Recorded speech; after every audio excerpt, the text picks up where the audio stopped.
So I just got done showing this property, and as soon as I closed up the lockbox, my phone rang, and it's a listing agent calling me to tell me how motivated the seller is, that any offer would be considered.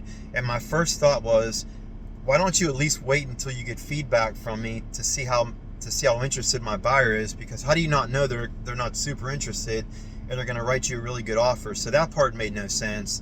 But then the second thing that I need to say is, instead of probably not getting many showings because you're admitting to me that the price is too high, why don't you just go ahead and lower the price? But that's not what sellers are doing right now. They're holding on to some bullshit number, and then they're basically saying we'll take a much lower offer.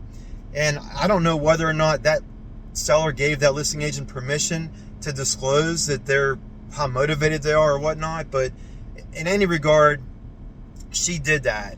And since now I know this, we are going to write a lowball offer. My buyer is interested, and now we're probably going to go a little lower than they wanted to go initially. But one thing that I do need to say is, if you're going to write a lowball offer, substantiate that number with comps. So you can call and say, hey, this is why we're offering what we're offering.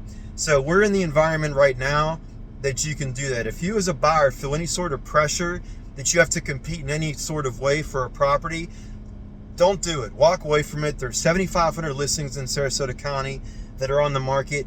Find one that you like and get it for the price that you want to pay. So with that said, guys, have an awesome day. God bless.